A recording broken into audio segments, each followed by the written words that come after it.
criminel, comme je suis un grand criminel, je cumule les heures de travail et les fonctions.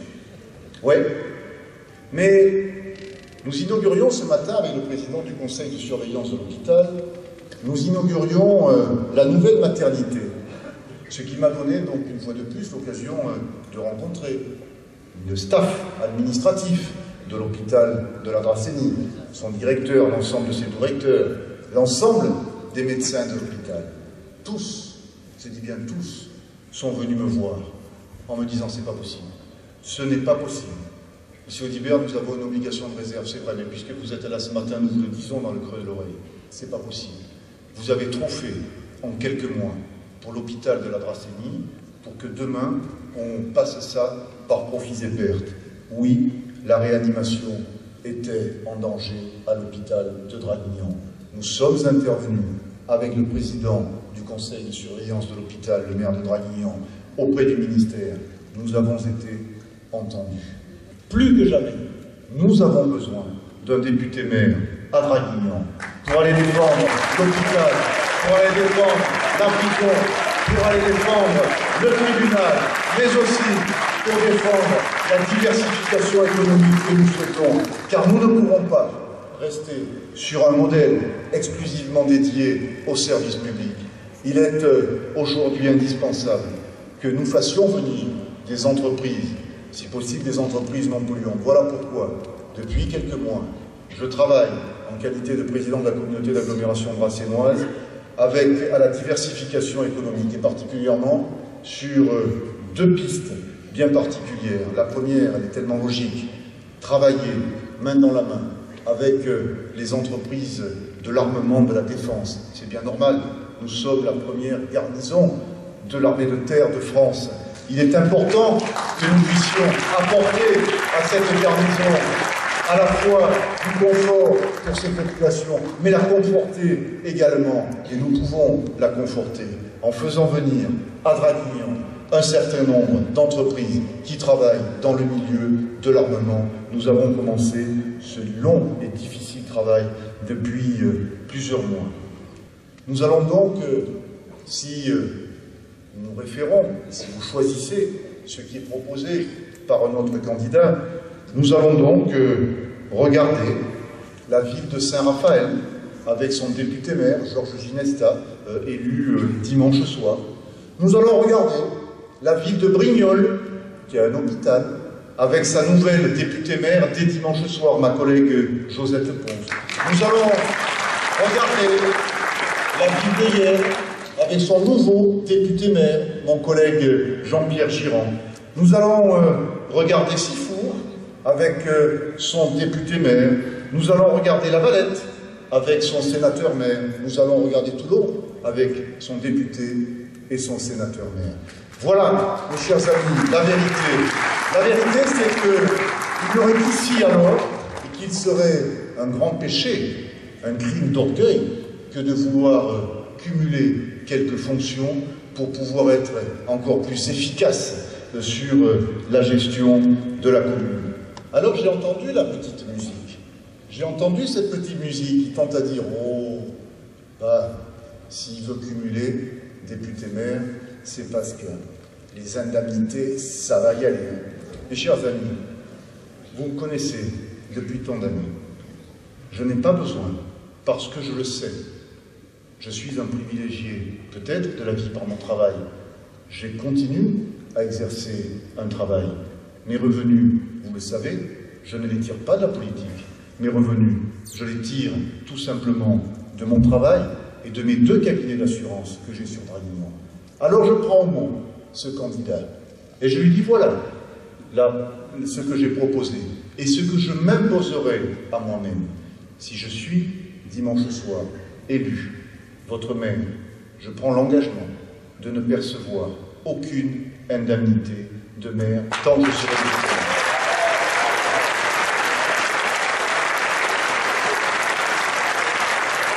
Je formule cela parce que je porte en moi la conviction que ce que nous faisons n'est pas un métier, que ce que nous faisons est une fonction passagère. Et voilà pourquoi j'ai également dit c'est la deuxième chose que j'ai annoncée, que si d'aventure vous aviez l'honneur de m'élire député-maire de Draguignan, maire de Draguignan, eh bien, je m'engage à ne faire que 2 mandats maximum à la tête de la municipalité. Pourquoi? Parce que tout simplement, j'ai une équipe extrêmement compétente, une équipe qui est jeune, et croyez-le bien, dans 2 mandats, ils seront certainement nombreux à pouvoir prétendre à exercer la fonction de maire de Draguignan. Et cela, c'est notre mission. Combien de fois avons-nous reproché à la classe politique, et aux hommes et aux femmes politiques en particulier, de ne pas préparer l'avenir? Eh bien moi, l'avenir, je le prépare dès maintenant.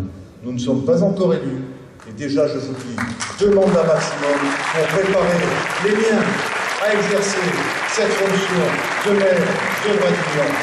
Est-ce que ce candidat est capable de faire la même chose? Alors ça, le cumul des mandats, c'était donc mon 2e crime. J'ai très souvent refusé des permis de construire. Allez demander, mesdames et messieurs, à l'avocat qui, ici, à cette tribune, harangue les troupes, allez demander pourquoi il s'est engagé avec M. Stranguiot. Moi, je peux vous le dire, parce qu'il me l'a dit dans mes yeux. Il m'a dit « Tu n'aurais jamais dû me refuser mon permis de construire. » Alors, ces quelques vérités pour que vous compreniez mieux quelle est ma personnalité. Je suis un homme entier, et en tant qu'homme entier, je dis les vérités. Elles ne sont pas toujours bonnes à dire, ni à entendre d'ailleurs, mais on ne me changera jamais. C'est ainsi. Et je vous le dis ce soir, je peux faire 100 fois perdre une élection, mais marcher le lendemain matin sur le boulevard Clémenceau, la tête haute, et pouvoir vous regarder tous dans les yeux. Je ne vous ai jamais manqué, je n'ai jamais trahi, et je ne mentirai jamais. Voilà la vérité, celle qui est aujourd'hui, celle de mon engagement pour la ville de Draguignan. Je ne veux pas changer.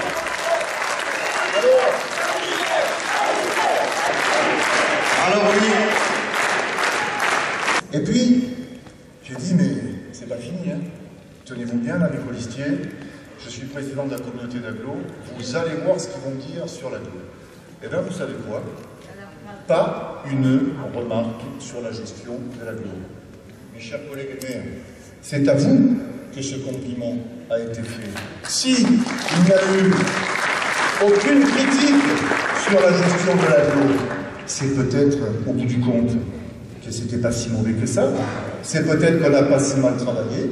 C'est peut-être que nous avons été capables de réaliser beaucoup de choses sans jamais faire part à l'impôt. Vous le savez, je vous l'ai déjà dit, je veux vous le répéter ce soir parce que c'est extrêmement important. La communauté d'agglomération dracénoise est la seule agglomération du Var à ne pas avoir une fiscalité. La seule.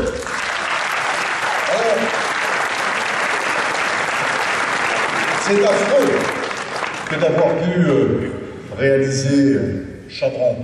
C'est affreux que d'avoir été en capacité, avec l'ensemble des élus du conseil municipal, d'ailleurs de Draguignan, on n'était pas tout seul. Je n'étais pas tout seul à le faire, bien évidemment. C'est affreux d'inaugurer le multiplex, le cinéma tant attendu des Dracénois depuis tant d'années. Le 15 avril, nous allons l'inaugurer. C'est affreux que d'avoir réalisé le chantier du pôle culturel pour 30 millions d'euros, qui va ouvrir au mois de septembre 2014 à la population, avec sa médiathèque, avec son conservatoire de musique, avec les archives départementales. C'est affreux que d'avoir réalisé ces 550 logements. C'est affreux que d'avoir réalisé ce parc de 3 hectares. Mon cher Alain Parlanti, monsieur le maire des Arcs, c'est affreux d'avoir créé 600 emplois au Bréguières, chez toi, en étant récompensé régulièrement pour la qualité architecturale et le choix environnemental que nous avons voulu mettre dans cette zone des Bréguières. C'est affreux d'avoir mis plus d'1 million d'euros par an pour le logement pour tous, le logement social. C'est donc affreux si Draguignan aujourd'hui a 18%, on n'est pas encore aux 20%, mais si Draguignan a 18% de logements sociaux, une des villes les mieux dotées du Var en matière de logements sociaux. C'est affreux! Je suis un multirécidiviste parce qu'avec mes colistiers, j'ai un projet pour Draguignan. Ce projet, il est détaillé et il est chiffré. Ce projet, j'ai voulu la transparence avec vous. Ce projet, il s'agit de 14 engagements. Nos amis de la presse écrite disaient l'autre jour avoir fait un papier, et c'est tout à fait logique, un Audibert Vince Strambio. Vous entendez par là, en français dans le texte, Audibert contre Strambio. Ben oui, mais je crois que ça devait être extrêmement compliqué pour eux. Parce que d'un côté, on a 130 propositions qui sont très efficaces. Nous lutterons contre le chômage. Nous ferons en sorte de faire venir des entreprises. Nous ferons en sorte que tout le monde puisse être logé.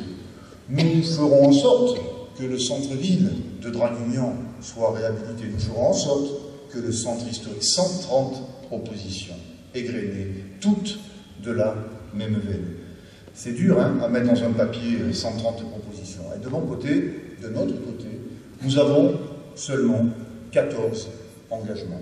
130 propositions, 14 engagements, qui sont totalement chiffrés, détaillés, et pour lesquels j'ai voulu dire quels seraient les partenaires qui y participeraient. Et voilà pourquoi mes collègues sont là ce soir, parce qu'ils ont compris l'enjeu de cette élection.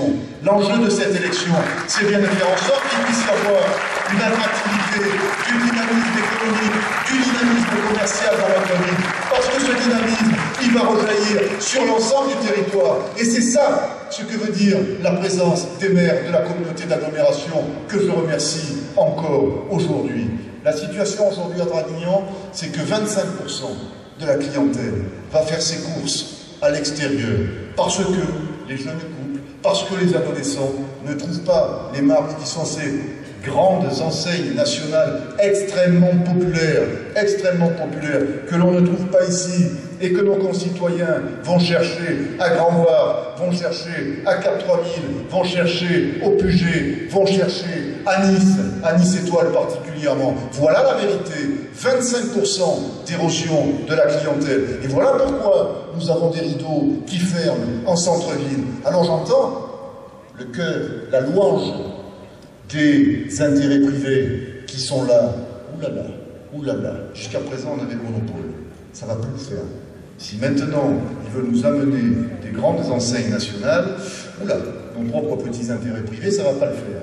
Eh bien mes chers amis, je suis désolé, si vous nous faites l'honneur de nous élire à la tête de cette municipalité, mais nous ne sommes pas là pour gérer et défendre les intérêts privés. Nous sommes là pour la population, cette population qui est obligée de s'expatrier. 25%, je le répète, de la clientèle qui aujourd'hui va faire ses courses ailleurs.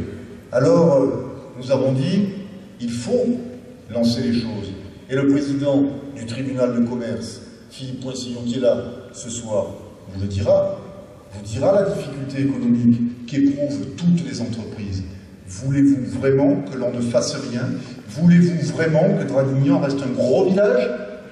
Il me semble d'ailleurs, c'est peut-être le seul point commun que j'aurais eu dans cette campagne électorale avec Patrick Serror, le candidat du Parti Socialiste, et qui, dans le cadre de sa déclaration, parlant de ce candidat sans étiquette, disait « Eh bien voilà, c'est le retour en arrière, et tout simplement, Draguignan va rester un gros village. » Je crois que ce candidat ne disait pas ça sous le coup de la rancune. Il n'a pas forcément la rancune tenace, il a perdu les élections. Il s'est peut-être trompé de cible, d'ailleurs. Au lieu de systématiquement, lui aussi, nous tirer à vue, peut-être qu'il aurait dû regarder ce qui se passait du côté de ce candidat caméléon qui épouse toutes les couleurs politiques de l'Hexagone. Et alors, c'est lui-même qui parle de ce gros village que risque de devenir Draguignan. Mes chers amis, c'est ma ville.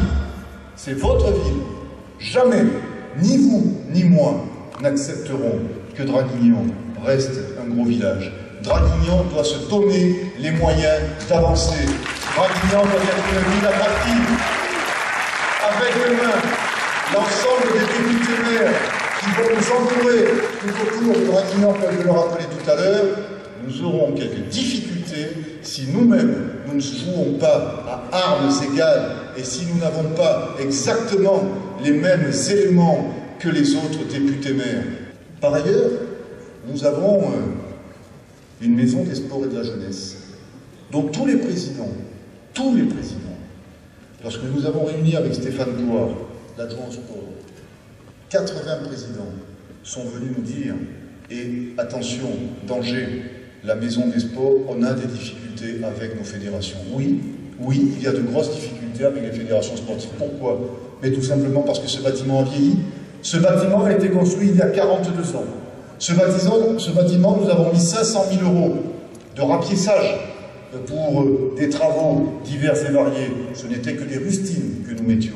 Dans le même temps, vous, les Dracénois, vous avez payé 500 000 € de facture de fioul pour que nos jeunes petits sportifs continuent à faire du sport avec des bonnets et avec des gants, tout simplement parce qu'il n'y a plus de chauffage dans la maison des sports et de la jeunesse.